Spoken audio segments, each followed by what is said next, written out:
अंतर्राष्ट्रीय श्रम दिवस कब मनाया गया था, लगभग सबको पता ही है। जो अंतर्राष्ट्रीय श्रम दिवस था ये आपका 1 मई को मनाया जाता है। ठीक है, कब मनाया जाता है, आपका 1 मई को मनाया जाता है।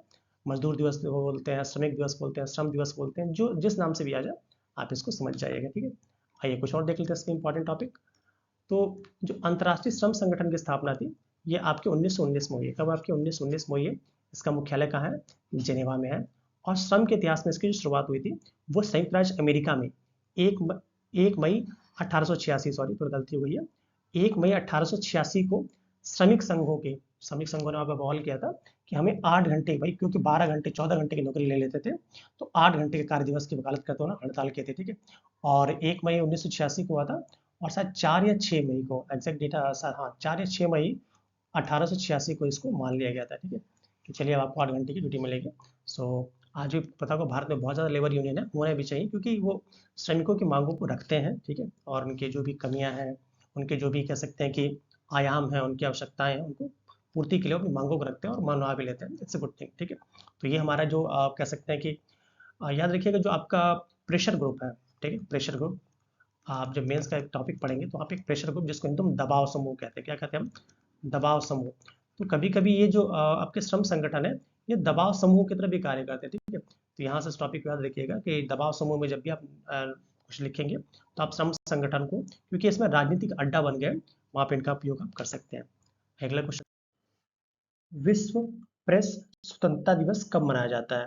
ये वर्ल्ड प्रेस फ्रीडम डे की बात कर रहे हैं। ठीक है, 1 मई, ऑप्शन बी हमारे 11 मई, ऑप्शन सी 3 मई, और ऑप्शन डी 7 मई, 7 अप्रैल। जल्दी से आंसर देने को दीजिएगा। ठीक है, होगा जो वर्ल्ड प्रेस फ्रीडम इंडेक्स है, इंडेक्स की बात कर रहा हूँ मैं, उसमें भारत का स्थान बहुत नीचे है। ठीक है, आप जिसका जो भी रीजन आप लगा सकते हो। ठीक है, बहुत रीजन है, बट जो आपका विश्व प्रेस स्वतंत्रता दिवस है ये आपका 3 मई को मनाया जाता है, मतलब कल के दिन जो बीता था आपका 3 मई को इसको मनाया जाता है। ठीक है, इसको याद रखिएगा आप। इसके साथ कुछ और पॉइंट्स हैं। तो यूनेस्को ने, ठीक है, 1991 में इसको बनाने का निर्णय लिया था। और जो आपका यूएनजीए है, ठीक है, यूनाइटेड नेशन जनरल असेंबली, इसने इसको 1993 में इसको स्वीकृत किया था, और फिर आपका 1994 से इसको प्रारंभ कर दिया गया था। ठीक है, अब इस वर्ष की थीम क्या है, इस वर्ष की थीम है the press for the planet, journalism in the phase of environmental crisis. इस वर्ष की थीम है, ज़्यादा इंपॉर्टेंट है, इस वर्ष की थीम याद रखना और आपका किस डेट को मनाया जाता है। अगला क्वेश्चन, कौन सा देश 46वीं अंतर्राष्ट्रीय संधि सलाहकार बैठक की मेजबानी करेगा। ऑप्शन हमारे पास है, A Bangladesh, B Bharat, C Canada, और डी जापान। अगर आपको पता है तो ठीक है, पर आंसर दीजिएगा। इस नक्शे को देख के आप समझ गए होंगे कि अंटार्कटिका की जो बात कर रहे हैं हम। ठीक है, इसका सही ऑप्शन हमारा भारत। जो 46वीं आपकी अंतर्राष्ट्रीय संधि सलाहकार बैठक है, इसकी मेजबानी हमारा प्यारा देश भारत कर रहा है। ठीक है, और ये जो बैठक है ये आपकी 20 मई से लेकर 30 मई तक होने वाली है। ठीक है, कहाँ होगी, कोच्चि केरल में हो रही है बैठक। ठीक है, एक बात याद रखिएगा, क्योंकि जो आपका ये जो टॉपिक है, मतलब करंट अफेयर्स के टॉपिक है, ये भारत की सॉफ्ट पावर को भी दिखाएगा। ये भारत के सॉफ्ट पावर को भी दिखा रहा है। क्यों दिखा रहा है भारत की सॉफ्ट पावर को, क्योंकि ऐसी मेजबानी तो हम करते रहते हैं, बट इस समय जब पूरा देश, पूरा विश्व कह सकते हैं अलग अलग मुद्दों में भटका हुआ है, इस समय इसकी बैठक करना, और भी सफल बैठक करना, भारत इसकी पक्का सफल बैठक अच्छी तरह कर लेगा। ठीक है, और कुछ ना कुछ अच्छे अपने प्रस्ताव यहाँ देना, ठीक है, भारत ही करेगा। तो इसलिए जो हमारा इन्वायरमेंट का सेक्शन है, ठीक है, वहाँ पे ये बहुत अच्छा यहाँ पे हम इसको कोट कर सकते। ठीक है, आपको पता होगा। इसके साथ साथ जो आपका पर्यावरण संरक्षण समिति है, देखिए ये इसकी बैठक तो करेगा ही, जो आपका पर्यावरण संरक्षण समिति है इसकी भी 26वीं बैठक की मेजबानी भारत कर रहा है। ठीक है, वहीं पे कर रहा है। याद रखिएगा, जो अंटार्कटिक संधि है ये आपका 1959 में वॉशिंगटन डीसी में स्टार्ट हुई, यूएसए में वॉशिंगटन डीसी में स्टार्ट हुई थी, जहाँ पे 12 देशों ने भाग लिया था। कितने देशों ने, 12 देशों ने उसमें स्टार्टिंग में हस्ताक्षर कर दिए थे। इस समय करीब एग्जैक्ट डेटा शायद 55 या 56 के आसपास है, आप एक बार चेक कर लीजिएगा। ठीक है, इसका सचिवालय कहाँ है, इसका जो सचिवालय है वो ब्यूनस आयर्स अर्जेंटीना में है। कहाँ पे आपका, ब्यूनस आयर्स अर्जेंटीना में इसका सचिवालय है। भारत ने इसमें 1983 में हस्ताक्षर किया था। ठीक है, भारत सरकार ने 1983 में हस्ताक्षर किया था। और जो हमारा पहला अंतरिक्ष स्टेशन है उसका नाम क्या है, दक्षिण गंगोत्री, जो कि हमने 1983 में स्टार्ट किया था।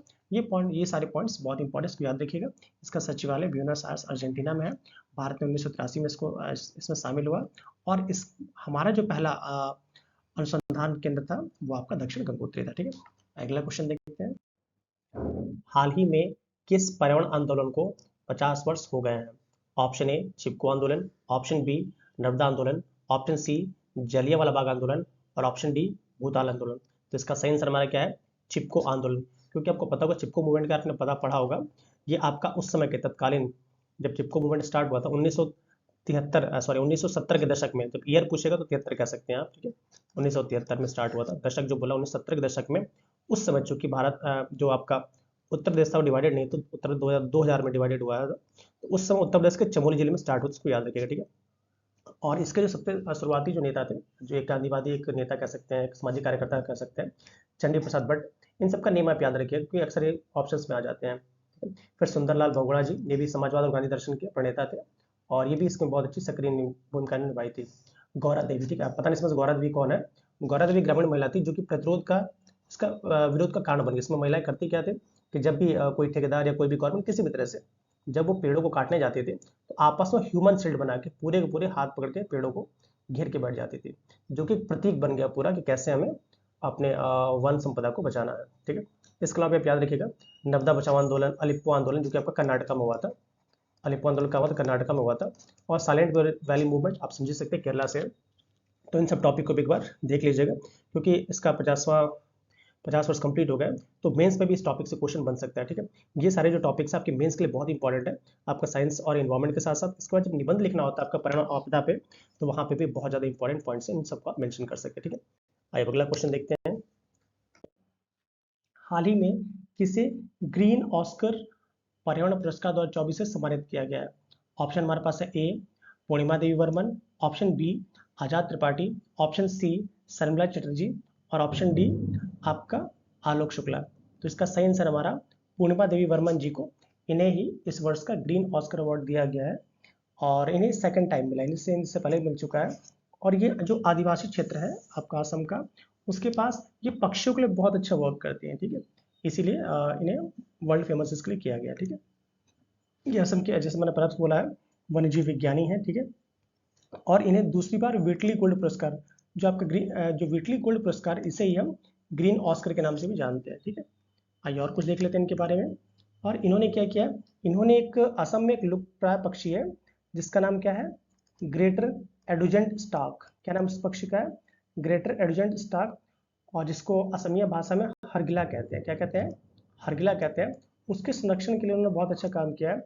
इसके साथ साथ जो आर्द्र भूमि है, जो आपके वेटलैंड्स है, इसके संरक्षण के लिए उन्होंने काम किया, इसलिए इन्हें पुरस्कार दिया गया। कौन सा पुरस्कार दिया गया इन्हें, तो ग्रीन ऑस्कर अवार्ड, या अगर दूसरा नाम आ जाए व्हिटली गोल्ड पुरस्कार, ठीक है। अगला क्वेश्चन देखिए, हाल ही में किसे प्रतिष्ठित गोल्डमैन पर्यावरण पुरस्कार से सम्मानित किया गया है, ठीक है। ऑप्शन हमारे पास है ए अरुण देसाई, बी दिलीप सरदेसाई, डी शर्मिला चटर्जी, और डी आलोक शुक्ला। तो इसका सही आंसर हमारा है आलोक शुक्ला जी।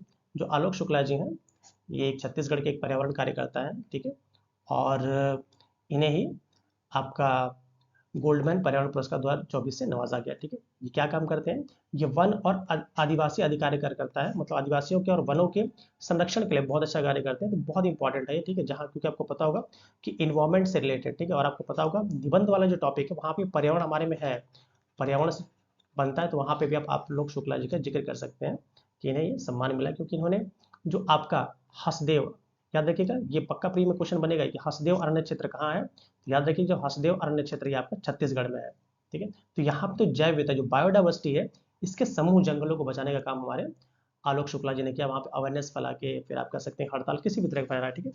एक और क्वेश्चन याद रखिएगा, जो आपका हसदेव है, सॉरी हरदेव लिखा मैंने, जो आपका हसदेव अरण्य क्षेत्र है, कौन सा क्षेत्र आपका, जो आपका हसदेव अरण्य क्षेत्र है, इसे हम छत्तीसगढ़ का फेफड़ा भी कहते हैं। क्या कहते हैं हम, छत्तीसगढ़ का फेफड़ा। अगला क्वेश्चन देखते हैं, हाल ही में किस कंपनी को नवरत्न का दर्जा प्राप्त हुआ है, ठीक है। ऑप्शन हमारे पास है A SBI, B IRDA, C LIC, और डी बीपीसीएल। आप इमेज देख आंसर लगा लिया आपने। जो आपका ऑप्शन बी है इरडा, बिल्कुल सही है, ठीक है। जो इरडा है क्या, ये भारतीय ऊर्जा विकास एजेंसी है, ठीक है, और एक सार्वजनिक क्षेत्र का मतलब सरकारी कंपनी है, ठीक है, और एक गैर बैंकिंग वित्तीय संस्थान है। क्या हमारा ये गैर बैंकिंग वित्तीय संस्थान है। अब इससे होगा क्या, जब इसको नवरत्न का दर्जा मिल गया है, तो इससे होगा ये कि ये कंपनी जो है वो 1000 रुपये कहीं भी निवेश कर सकती है, ठीक है, बिना सरकार के पूर्व अनुमोदन के, ठीक है। सरकार के पूर्व अनुमोदन से पूर्व ये 1000 करोड़ रुपए कहीं भी निवेश कर सकती है, ठीक है। अब इरडा की स्थापना कब हुई थी, तो 1987 में। कब हुई थी, 1987 में इसकी स्थापना हो गई थी, ठीक है। इसका मुख्यालय कहाँ है, इसका मुख्यालय न्यू दिल्ली में है। भारत सरकार की इसमें हिस्सेदारी कितनी है, तो 75% क्या है, भारत सरकार इसकी हिस्सेदार नहीं। आज तक की बात मैं कर रहा हूँ, ठीक है, कल भले कुछ बिक जाए, आई डोंट नो, ठीक है। आइए अगला देखते हैं। निम्न में से कौन सी कोविड वैक्सीन यूनाइटेड किंगडम में चर्चा में बनी हुई है? ये तो आप न्यूज़ में देख ही रहे हैं चारों तरफ, आंसर आपका दे दिया होगा आपने। इसका सेंस हमारा क्या है, कोविशील्ड। कौन सी आपकी है? जो आपकी कोविशील्ड है, ऑप्शन बी हमारा, ठीक है। ये आपका बिल्कुल ही चर्चा में बनी पड़ी है, भारत में भी चर्चा में बनी पड़ी है, ठीक है, क्योंकि इसके कुछ साइड इफेक्ट देखे गए हैं। तो हो सकता है न्यूज़ में रहे। वैसे याद रखिएगा कि भारत में जो कोवैक्सीन भारत में अधिकता है, मुझे लगता है कोवैक्सीन ही लगी है। तो कोवैक्सीन जो है वो भारत बायोटेक की है, ठीक है। कोवैक्सीन किसके, भारत बायोटेक की है। जो कोविशील्ड है, इसको एस्ट्राजेनिका, ठीक है, जो कि आपका ब्रिटेन का इंस्टीट्यूट है, इसने रिसर्च किया था। और इसको बनाने का काम जो था वो आपका सीरम इंस्टीट्यूट ऑफ इंडिया ने किया था, ठीक है, आधार पुणे वाला जी का। तो याद रखिएगा कोविशील्ड तो एस्ट्राजेनिका ने इसको बनाया था, और सीरम इंस्टीट्यूट ने इसका प्रोडक्शन किया था। और जो कोवैक्सीन है, इसको भारत बायोटेक ने बनाया था। स्पुतनिक 5 की बात करें, ये रशिया का है, नाम से इंडिकेट कर रहा है। और मॉडर्ना है, ये आपका यूएसए की वैक्सीन है। अगला क्वेश्चन, हाल ही में आईसीसी ने किसे T20 का भारत से ब्रांड एम्बेसडर बनाया है? ए सचिन तेंदुलकर, बी कपिल देव, सी अजय जडेजा, और डी युवराज सिंह। जो युवराज सिंह है, इन्हें हाल ही में परसों इन्हें बनाया है, ब्रांड एम्बेसडर बनाया, ठीक है। इससे पहले क्रिस गेल और उसेन बोल्ट, दोनों को ही क्या किया गया है, ब्रांड एम्बेसडर बनाया गया। क्रिस गेल का नाम तो सब लोग जानते हैं, ठीक है, ये एक वेस्ट इंडीज के क्रिकेटर है, ठीक है। और उसेन बोल्ट जो कि जमैका में जन्मे, और अभी तक के सबसे फास्ट ये कह सकते हैं कि धावक है, ठीक है। और इन्होंने बीजिंग ओलंपिक में इतिहास रचा था, ठीक है। 100 मीटर में, 200 मीटर में, 400 मीटर, इनको याद रखिए, ठीक है। इसके साथ एक और बात याद रखिएगा कि जो आपका जो T20 हो रहा है, ठीक है, मेंस T20, ये 1 जून से लेके 29 जून तक होगा। कहाँ होगा? वेस्ट इंडीज और अमेरिका में होगा। और इसमें कुल कितनी टीमें भाग ले रही हैं? तो T20 से याद रखिएगा, इसमें 20 टीमें भाग ले रहे हैं, ठीक है। अगला क्वेश्चन देखते हैं। हाल ही में किस देश द्वारा 3 अंतरिक्ष यात्रियों को 6 माह के कार्यकाल के लिए भेजा गया है? मतलब अंतरिक्ष स्टेशन पर भेजा गया। ए भारत, बी अमेरिका, सी चाइना, और डी जापान। तो ये काम भी हाल ही में चाइना ने कर रखा है। चाइना ने अपने उनका जो मिशन था सेनझाओ 18, ठीक है, सेनझाओ 18 मिशन था, जो कि उन्होंने वैज्ञानिक अनुसंधान और अंतरिक्ष स्टेशन के रखरखाव को मतलब ध्यान केंद्रित करते हुए इसको भेजा है, ठीक है। और चीन का लक्ष्य क्या है कि 2030 तक अंतरिक्ष यात्रियों को चंद्रमा पर भेजने का उनका लक्ष्य। और आपको पता होगा चाइना जब कर रहा है तो चाइना इससे पहले भी कर सकता है, ठीक है। चाइना की जो space technology it's very fast, बहुत फास्ट, ठीक है। अगला क्वेश्चन देखते हैं। हाल ही में किस पोर्ट को भारत के पहले, बहुत इंपॉर्टेंट है ये, हाल ही में किस पोर्ट को भारत के पहले ट्रांसमिशन हब के रूप में मंजूरी दी गई? ट्रांसमिशन हब का मतलब ये होता है कि जैसे मान लीजिए एक बड़ा पोर्ट खड़ा हो गया, तो बड़े पोर्ट के साथ जो छोटी छोटी जहाजें हैं, ठीक है, एक बड़ा मान लीजिए जहाँ कार्गो हो गया, बड़ा जहाज हो गया, तो इससे छोटी छोटी जो लगी हुई जहाजें हैं, उसमें भी यहाँ से लोडिंग अनलोडिंग हो सकती है। मतलब यहाँ से बड़े जहाज से छोटे जहाजों में जब लोडिंग अनलोडिंग हो सकती है, तो इकोनॉमी के लिए बहुत अच्छा होता है, ठीक है। So that's a very good initiative. कहाँ किया गया है? मुंबई पोर्ट, विंजीजम पोर्ट, सी चेन्नई पोर्ट, और डी कोलकाता पोर्ट। तो इसका सेंस हमारा क्या हो जाएगा? ऑप्शन बी, जो आपका विंजीजम पोर्ट है, यहीं पे आपका भारत के पहले ट्रांसमिशन हब के रूप में इसको मंजूरी दी गई, ठीक है। आपको पता होगा ये किसका पोर्ट है? ये हमारे अडानी अडानी को जो कहिए, अडानी जी का पोर्ट है, सब इन्हीं के पास है, ठीक है। यह ट्रांसमिशन को क्या करते हैं? जहाजों से, ट्रांसमिशन का मतलब क्या होता है? बड़े जहाजों से छोटे जहाजों में कार्गो के स्थानांतरण की भूमिका होती है, ठीक है। अगला क्वेश्चन देखते हैं। हाल ही में इंडियाज न्यूक्लियर टाइटन्स, ठीक है, ये इंडियाज न्यूक्लियर टाइटन्स एक ही बुक है। इंडियाज न्यूक्लियर टाइटन्स नामक पुस्तक को किसने संपादित किया? संपादित की बात कर रहा है, किसने संपादित किया, ठीक है। ऑप्शन हमारे पास है, ए अरुण देसाई, बी राहुल बजाज, सी सनराज चटर्जी, और डी सौम्या अवस्थी, शबना बरुआ। तो इसका सही आंसर हमारे क्या है? सौम्या अवस्थी और शबना बरुआ। अब आप कहेंगे सर इसमें क्या इंपॉर्टेंट इसलिए है क्योंकि इन्होंने इसकी जो पहली प्रति थी वो आपका विदेश मंत्री एस जयशंकर साहब को इन्होंने आई मीन भेंट की थी। तो मुझे लगा बहुत इंपॉर्टेंट, इसलिए मैंने उनको रखा हुआ है, ठीक है। इंडियाज न्यूक्लियर टाइटन्स, ठीक है, ये आपके external affairs minister S Jaishankar साहब को दी गई है, ठीक है, इसको याद रखिएगा। अब इसमें है क्या? तो इसमें जो भी हमारे ठीक है, इसमें क्या है? तो इसमें जो भी हमारे स्पेस मिशन को कह सकते हैं, या फिर न्यूक्लियर मिशन को जो आगे बढ़ाने वाले जो भी पुरोधा थे, ठीक है, जैसे आपके होमी जहांगीर बाबा साहब, विक्रम साराभाई, अब्दुल कलाम जी, ठीक है, ऐसी महान हस्तियों के भूमिकाओं पर प्रकाश डालती है, ठीक है। आइए अगला क्वेश्चन देखते हैं। निम्न में से कौन सी कोविड वैक्सीन यूनाइटेड किंगडम में चर्चा में बनी हुई है? ये तो आप न्यूज़ में देख ही रहे हैं चारों तरफ, आंसर आपका दे दिया होगा आपने। इसका सेंस हमारा क्या है? कोविशील्ड, कौन सी आपकी है? जो आपकी कोविशील्ड है, ऑप्शन बी हमारा, ठीक है।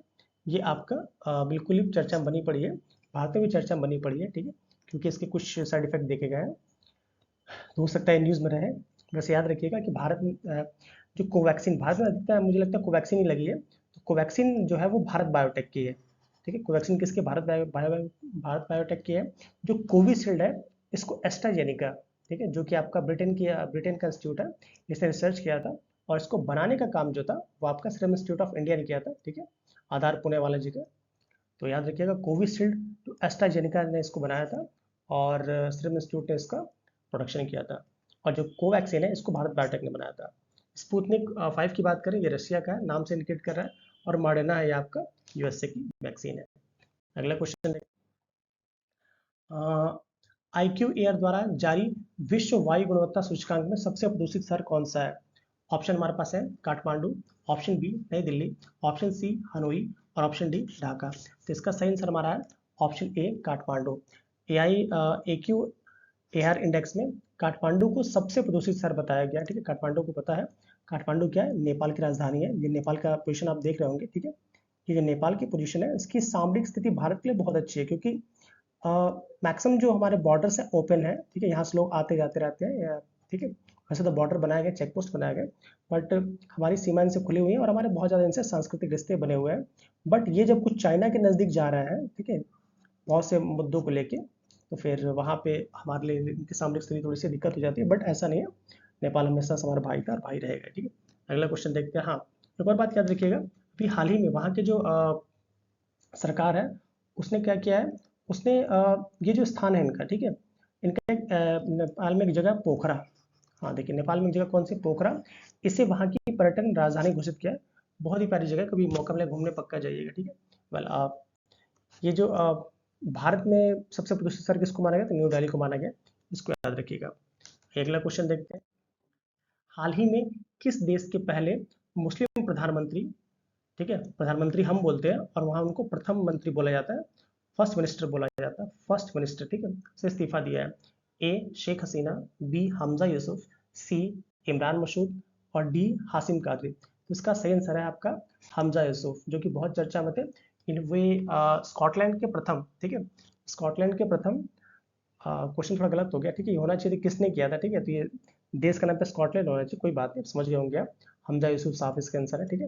ये स्कॉटलैंड के प्रथम मंत्री थे, जिसे हम क्या कहते हैं? फर्स्ट मिनिस्टर कहते हैं, या हमारे यहाँ देश में तो उसको प्रधानमंत्री कहा जाता है, ठीक है।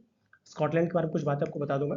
जो स्कॉटलैंड है ये आपका ग्रेट ब्रिटेन, ठीक है, जब जब ग्रेट ब्रिटेन की बात करते हैं उसी का एक छोटा सा पार्ट है, ठीक है, जैसे यूनाइटेड किंगडम हो गया आपका, आयरलैंड हो गया, स्कॉटलैंड हो गया, ये सारे मिलके आपके ग्रेट ब्रिटेन बनाते हैं, ठीक है। ये भी एक तरह से कह सकते हैं कि जो हमारे ऊपर जो राज करने का काम था यहाँ के लोगों ने भी किया, ठीक है। आइए मोर आगे चलते हैं। हाल ही में किस देश ने प्रशासनिक अधिकारियों को 5 वर्षों तक प्रशिक्षण देने की घोषणा की है? ठीक है, भारत ने बोला है कि हम 5 वर्ष तक आपके जो प्रशासनिक अधिकारी हैं उसको उनको हम ट्रेन करेंगे। ए पाकिस्तान, बी नेपाल, सी बांग्लादेश, और डी आपका म्यांमार। तो इसका सही आंसर हमारा क्या हो जाएगा? बांग्लादेश। बांग्लादेश का बिल्कुल सही आंसर है, ठीक है। बांग्लादेश के बारे में आपको पता ही होगा कि ये इनकी जो राजधानी है, राजधानी से लेकर सारी चीज़ें, ये बिल्कुल इंडिया से बिल्कुल ही आपका घिरा हुआ है, ठीक है। और इसकी भी सामरिक स्थिति हमारे लिए बहुत अच्छी है, क्योंकि इसका भी कुछ एरियाज जो है वो ऐसे क्षेत्रों से लगता है जो भारत के जो चिकन नेक की बात आप कर रहे हैं, ठीक है, जो चिकन नेक स्ट्रक्चर में जो चिकन नेक देखते हैं आप, तो हमारे चिकन नेक की भी स्थिति के लिए बांग्लादेश का सुरक्षित होना बहुत जरूरी है, ठीक है। इसलिए वहाँ के प्रशासनिक अधिकारियों को हम ट्रेन कर रहे हैं उन्हीं के लैंग्वेज में, और जो हमारी सॉफ्ट पावर को दिखाता है। जैसे यूएसए क्या करते हैं, यूएसए के बहुत आगे जाने का रीजन है वहाँ की सॉफ्ट पावर, तो भारत भी अपनी सॉफ्ट पावर को बढ़ा रहा है, it's a very good thing. आइए अगला क्वेश्चन देखते हैं, भारत का पहला AI powered tax filing app कौन सा है? A SBI tax, B IR tax, C EZ tax, और बी बीपी टैक्स। तो इसका सही आंसर हमारा है इजेड टैक्स है, ये भारत का पहला AI powered tax filing app है। अगला क्वेश्चन देखते हैं, नेक्स्ट हमारा है, डीआरडीओ द्वारा निर्मित परमाणु रोधी मिसाइल स्मार्ट का सफल परीक्षण कहाँ से किया गया? ठीक है, ये आपने न्यूज़ में देखा भी होगा, जल्दी इसका ऑप्शन आंसर देने की कोशिश करिएगा। Option A Orissa, B Tamil Nadu, C Karnataka, और डी सी महाराष्ट्र और डी कर्नाटक। तो इसका सही आंसर हमारा क्या हो जाएगा, उड़ीसा। याद रखिएगा कि मैक्सिमम जो आपका नेवी करती है, मेनली इसको नौसेना ही करती है, तो नेवी जब करती है मेनली इसका, ठीक है। तो इस टाइप के जो परीक्षण नेवी करती है, तो मेनली बालासोर, एक जगह उड़ीसा में बालासोर होता है, वहीं से वो करती रहती है, ठीक है। ऐसे के क्वेश्चन, ठीक है। तो याद, इसका फुल फॉर्म क्या है, इसका फुल फॉर्म वही है, supersonic missile assistant release of torpedo. क्या नाम है इसका, supersonic missile assistant of torpedo, इसको स्मार्ट बोलते हैं, ठीक है। और ये उड़ीसा के बालासोर तट से इसका परीक्षण किया गया था, ठीक है। और इसके साथ साथ यह लाइटेड टॉर्पीडो डिलीवरी सिस्टम पे आधारित है। किस पर आधारित है आपकी, लाइटेड टॉर्पीडो डिलीवरी सिस्टम पर आधारित है, बहुत तेजी से अपना काम करेगी, ठीक है। अगला क्वेश्चन देखते हैं, हाल ही में किस भारतीय एडटेक स्टार्टअप को टाइम पत्रिका, आपको पता होगा जो टाइम में छप जाए उसको भगवान मान लेता है, ठीक है, टाइम पत्रिका की विश्व की शीर्ष एडटेक कंपनियों 2024 में शीर्ष रैंकिंग प्राप्त हुई है। ऑप्शन हमारे पास है जियोटेक, बी महिंद्रा टेक, सी इमेरिटस और डी फॉक्सटेक। तो इसका सही आंसर हमारा है इमेरिटस। इमेरिटस है एक इंडियन कंपनी है जो कि 2015 में स्टार्ट हुई थी, और इसे ही टाइम पत्रिका ने शीर्ष एडटेक का ऐसा दर्जा दिया है, ठीक है। इसकी स्थापना 2015 में हुई थी, ठीक है। पीसेस के बहुत इंपॉर्टेंट नहीं, बट फिर भी देख लीजिएगा, ठीक है। आइए अगला क्वेश्चन देखते हैं, IQAir द्वारा जारी विश्व वायु गुणवत्ता सूचकांक में सबसे प्रदूषित शहर कौन सा है। ऑप्शन हमारे पास है काठमांडू, ऑप्शन बी नई दिल्ली, ऑप्शन सी हनोई और ऑप्शन डी ढाका। तो इसका सही आंसर हमारा है option A Kathmandu. AQAir index में काठमांडू को सबसे प्रदूषित शहर बताया गया, ठीक है। काठमांडू को पता है, काठमांडू क्या है, नेपाल की राजधानी है। ये नेपाल का पोजीशन आप देख रहे होंगे, ठीक है। ये जो नेपाल की पोजीशन है, इसकी सामरिक स्थिति भारत के लिए बहुत अच्छी है, क्योंकि मैक्सिमम जो हमारे बॉर्डर है ओपन है, ठीक है। यहाँ से लोग आते जाते रहते हैं, ठीक है। वैसे तो बॉर्डर बनाए गए, चेक पोस्ट बनाए गए, बट हमारी सीमा इनसे खुली हुई है और हमारे बहुत ज़्यादा इनसे सांस्कृतिक रिश्ते बने हुए हैं। बट ये जब कुछ चाइना के नज़दीक जा रहा है, ठीक है, बहुत से मुद्दों को लेके, तो फिर वहाँ पे हमारे लिए इनकी सामरिक स्थिति थोड़ी सी दिक्कत हो जाती है, बट ऐसा नहीं है, नेपाल हमेशा से हमारा भाई था और भाई रहेगा, ठीक है। अगला क्वेश्चन देखते हैं। हाँ, एक और बात याद रखिएगा, अभी हाल ही में वहाँ के जो सरकार है, उसने क्या किया है, उसने ये जो स्थान है इनका, ठीक है, इनका नेपाल में एक जगह पोखरा, हाँ देखिए नेपाल में एक जगह कौन सी, पोखरा, इसे वहाँ की पर्यटन राजधानी घोषित किया है। बहुत ही प्यारी जगह, कभी मौका मिले घूमने पक्का जाइएगा, ठीक है। वेल ये जो भारत में सबसे प्रदूषित शहर किसको माना गया, तो न्यू दिल्ली को माना गया, इसको याद रखिएगा। अगला क्वेश्चन देखते हैं, हाल ही में किस देश के पहले मुस्लिम प्रधानमंत्री, ठीक है, प्रधानमंत्री हम बोलते हैं और वहाँ उनको प्रथम मंत्री बोला जाता है, फर्स्ट मिनिस्टर बोला जाता है, फर्स्ट मिनिस्टर, ठीक है, से इस्तीफा दिया है। ए शेख हसीना, बी हमजा यूसुफ, सी इमरान मसूद और डी हासिम कादरी। तो इसका सही आंसर है आपका हमजा यूसुफ, जो कि बहुत चर्चा में थे। वे स्कॉटलैंड के प्रथम, ठीक है, स्कॉटलैंड के प्रथम, क्वेश्चन थोड़ा गलत हो गया, ठीक है, ये होना चाहिए किसने किया था, ठीक है, तो ये देश का नाम पे स्कॉटलैंड होना चाहिए, कोई बात नहीं, समझ गए होंगे आप। हमजा यूसुफ साहब इसका आंसर है, ठीक है। ये स्कॉटलैंड के प्रथम मंत्री थे, जिसे हम क्या कहते हैं, फर्स्ट मिनिस्टर कहते हैं, या हमारे यहाँ देश में तो उसको प्रधानमंत्री कहा जाता है, ठीक है। स्कॉटलैंड के बारे में कुछ बातें आपको बता दूंगा। जो स्कॉटलैंड है, ये आपका ग्रेट ब्रिटेन, ठीक है, जब जब आप ग्रेट ब्रिटेन की बात करते हैं, उसी का एक छोटा सा पार्ट है, ठीक है। जैसे यूनाइटेड किंगडम हो गया आपका, आयरलैंड हो गया, स्कॉटलैंड हो गया, ये सारे मिलके आपके ग्रेट ब्रिटेन बनाते हैं, ठीक है। ये भी एक तरह से कह सकते हैं कि जो हमारे ऊपर जो राज करने का काम था, यहाँ के लोगों ने भी किया, ठीक है। आइए और आगे चलते हैं, हाल ही में किस देश ने प्रशासनिक अधिकारियों को 5 वर्षों तक प्रशिक्षण देने की घोषणा की है, ठीक है। भारत ने बोला है कि हम 5 वर्ष तक आपके जो प्रशासनिक अधिकारी हैं उसको उनको हम ट्रेन करेंगे। ए पाकिस्तान, बी नेपाल, सी बांग्लादेश और डी आपका म्यांमार। तो इसका सही आंसर हमारा क्या हो जाएगा, बांग्लादेश। बांग्लादेश का बिल्कुल सही आंसर है, ठीक है। बांग्लादेश के बारे में आपको पता ही होगा कि ये इनकी जो राजधानी है, राजधानी से लेकर सारी चीज़ें, ये बिल्कुल इंडिया से बिल्कुल ही आपका घिरा हुआ है, ठीक है।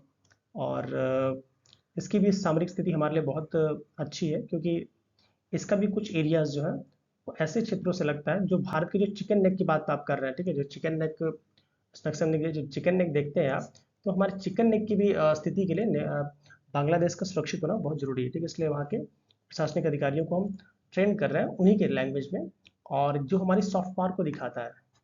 जैसे यूएसए क्या करते हैं, यूएसए के बहुत आगे जाने का रीजन वहाँ के सॉफ्ट पावर, तो भारत भी अपने सॉफ्ट पावर को बढ़ा रहा है, it's a very good thing.